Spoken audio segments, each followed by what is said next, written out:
શ્રી સુખદેવજી મહારાજ કહે છે કે શરદ ઋતુમાં મલ્લિકાના પુષ્પો ખીલી રહ્યા હતા. તેવી રાત્રિઓને જોઈને ભગવાને રમણ કરવાની ઈચ્છા કરી અને તે માટે યોગ માયાનો આશ્રય લીધો. ઘણા વખત પછી પ્રિયતમનું દર્શન થવાથી જેમ પ્રિયતમાનું વદન ખીલી ઉઠે તેમ પોતાના સુખદાયક કિરણોથી પૂર્વ દિશાને અરુણ રંગે રંગી દેતો નક્ષત્રનો રાજા ચંદ્ર ઉગ્યો. ચંદ્ર રાત્રે ખીલનાર કુમુદ નામના કમલોને ખીલવનારો હતો. સંપૂર્ણ વર્તુળાકાર હતો. લક્ષ્મીના મુખની શોભા જેવી શોભાવાળો હતો. નવીન કુમકુમના જેવો લાલ હતો. તે ચંદ્રને જોઈને અને તે ચંદ્રના કોમળ કિરણોથી વનને રંજિત થયેલું જોઈને ભગવાને સુંદર નયનોવાળા ગોપીજનોના મનનું હરણ કરે તેવો વેણુનાદ કર્યો. વાલમને મળવા ગોપી ચાલ્યા રે વનમાં. વેણુગીત સાંભળીને ગોપીજનો લોકલાજ વેદ મર્યાદા ત્યજીને પ્રિયતમને મળવા દોડી ગયા. આ ગોપીજનોનું મન શ્રી કૃષ્ણએ હરી લીધું હતું. એટલે વેણુગીત સાંભળી પ્રભુ મિલનની ઉત્કંઠા જાગી. દેહનું અનુસંધાન પણ ન રહ્યું. ગોપીજનો 9 પ્રકારના હતા.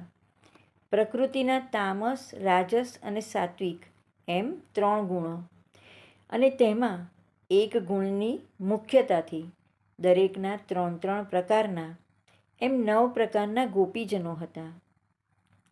આ ઉપરાંત નિર્ગુણ પ્રકારના પણ ગોપીજનો હતા. ગોપીજનો તો ભક્તો હતા. તે સામાન્ય પ્રકૃતિના ગુણોની અસર નીચે ન હતા. જે ગુણોનું વર્ણન છે તે અલૌકિક રીતે છે. ભાવને ઉત્પન્ન કરે તે રજોગુણ, તેનું પોષણ કરે તે સત્વગુણ અને તેનો લય કરે તે તમોગુણ.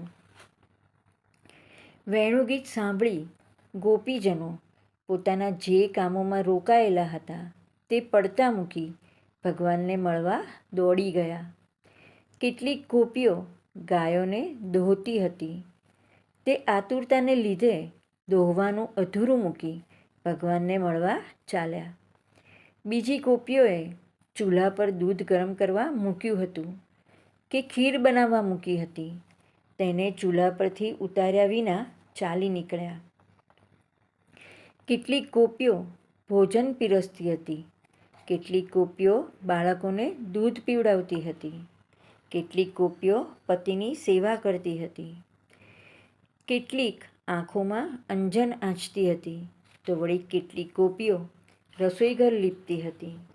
આ બધી ગોપીઓ કામ અધૂરા મૂકી ભગવાનને મળવા દોડી ગયા. કેટલીક ગોપીઓએ તો વસ્ત્રો પણ ઉલટા સુલટા પહેર્યા હતા.